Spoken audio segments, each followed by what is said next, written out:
Slow to 1/2 impulse power. Let's be friends.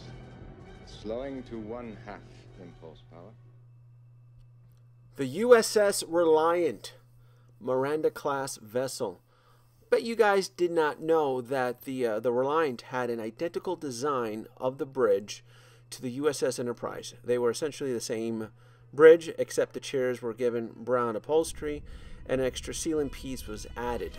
This was done to obviously save on cost and production. But I only know this because I've seen Star Trek II: The Wrath of Khan hundreds of times. So I, like you may be interested in learning more about these ships and how they were used and so forth. I've just recently started collecting the smaller die-cast Star Trek ships, and my passion and love is slowly coming back to Star Trek, because I used to be a big Star Trek fan. I still think I am, but you know, back in the 90s when Star Trek First Contact and all these awesome Trek films were out, I mean, I was really deep into it. So I'm very excited that that Star Trek is coming back to television. I just am with the new TV show Star Trek Discovery. So I really look forward to that, and I'm getting a real big kick collecting these die-cast ships that are made by EagleMoss. They're doing a really good job, and it's kind of hyping me into the genre back again. It's kindling the fire. It's bringing me back, and this company is doing a really fantastic job in bringing these classic Star Trek vehicles, to life.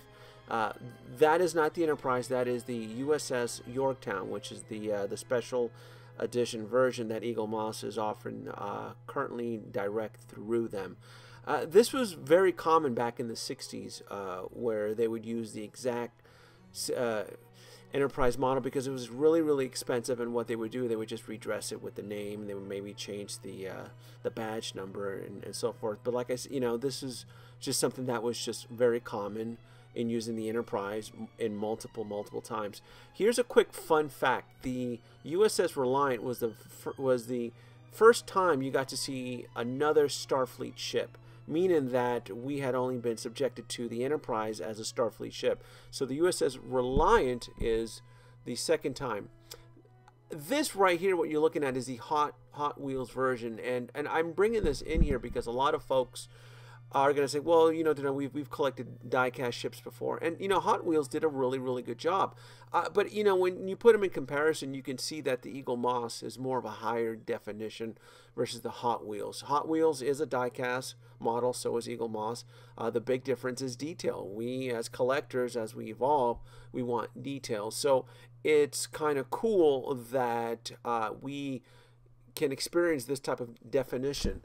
Now, the only other model company that came close to was Hallmark. Hallmark actually did ships for the for ornaments, but I still think the EagleMoss still blows it out of the park as far as look and design. And I'm putting them all side by side so you can kind of see the big difference. I think EagleMoss wins the award on this one only because you can see the hull plate in, versus the other two you really cannot.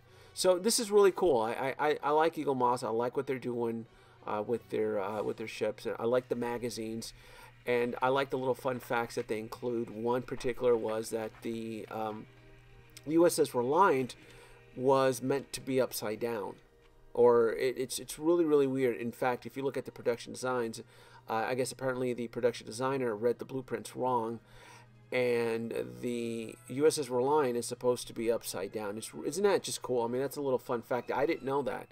The USS Reliant is a very cool, attractive ship, and I like that with EagleMoss you can get these little fun facts in the magazines that accompany the subscription.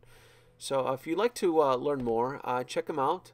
I'll put the link in the description, and I look forward to collecting more of these ships because, damn it, they're just blowing out of the park.